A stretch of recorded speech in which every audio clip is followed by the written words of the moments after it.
Bonsoir, ça va? Allez, vous êtes proches, vous? C'est cool. Bonsoir, est-ce que ça va bien? Oui. Est-ce que tout le monde me connaît? Oui, mais tout le monde ici, là, je veux dire pas tout le monde en général. Là, je sais pas, tout le monde. Fait que tout le monde ici, il y a personne ici qui me connaît pas. Hein? Ah, là-bas, mais merci de votre transparence.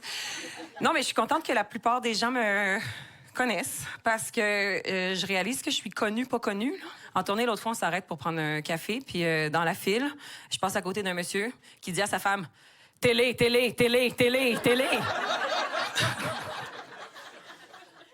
Et moi, j'étais genre « Oui, effectivement, je fais de la télé, mais je suis pas dans la télé présentement, donc je vous entends très bien. »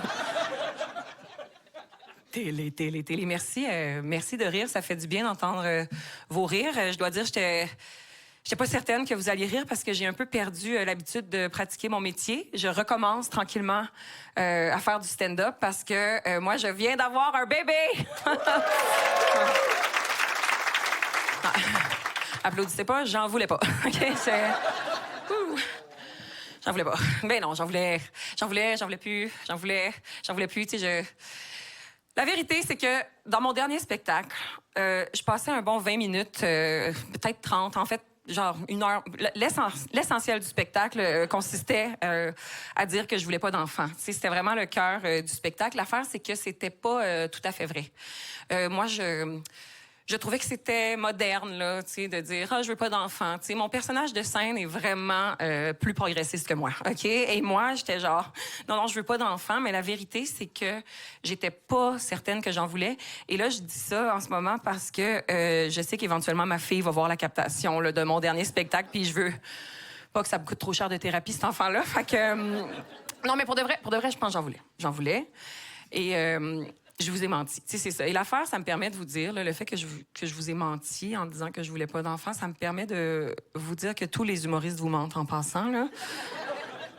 Vous allez vous faire mentir énormément. Ce soir, les humoristes vous mentent à des fins humoristiques. Et moi, je peux plus vivre avec le mensonge. Alors...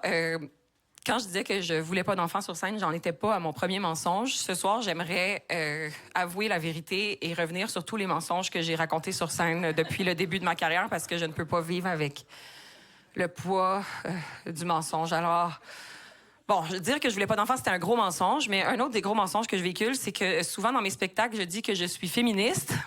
Je suis féministe, OK? Je suis féministe. C'est juste que mon personnage de scène est vraiment plus féministe que Virginie dans la vraie vie. Mon personnage de scène est comme « Yes, les femmes! » Mais Virginie dans la vraie vie, elle est pleine de sexisme internalisé. Malheureusement, je fais pas exprès. J'essaye d'être super féministe dans la vraie vie, mais c'est plus fort que moi. Des fois, j'ai une petite voix misogyne dans ma tête. Et la preuve, c'est pas de ma faute. Mais l'autre fois, j'étais au café et puis j'écoutais... la conversation entre 2 infirmières.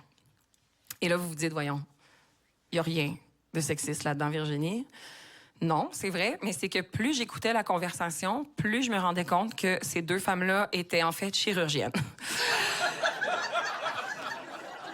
Mais moi, mon sexisme internalisé me faisait dire genre, il me semble que c'est quand même une opération complexe que ces 2 infirmières ont prodiguée au cerveau d'un enfant de 6 ans.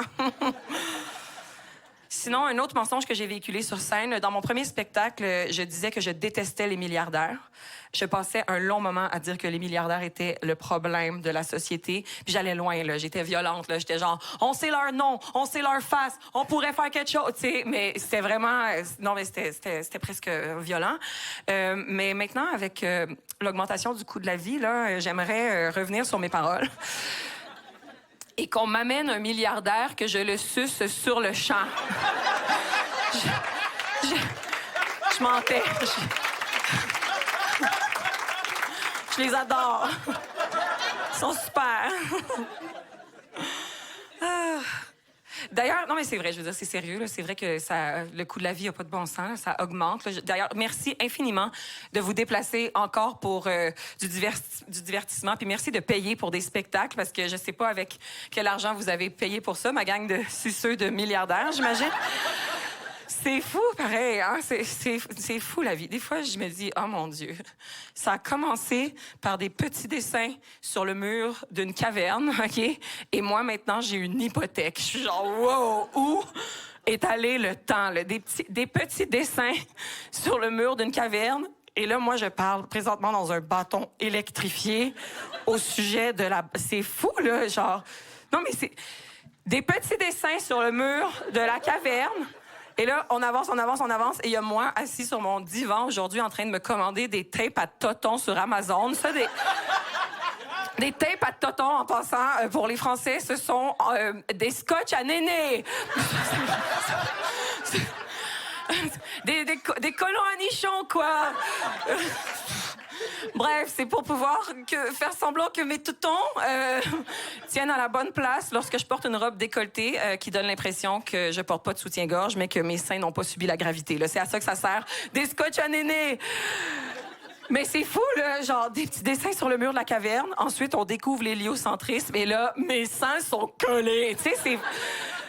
Savez-vous que 2448 ans séparent la première comédie d'Aristophane du deuxième spectacle de Kev Adams? Non, mais c'est fou ce qui s'est passé, là. Genre, c'est fou ce qui s'est passé culturellement, là. Genre, quand tu te promènes dans les ruines du théâtre de Dionysos... Ben, quand tu te promènes. Si tu te promènes... Moi, je planifie sous un milliardaire, alors je vais me promener dans les ruines du théâtre de Dionysos.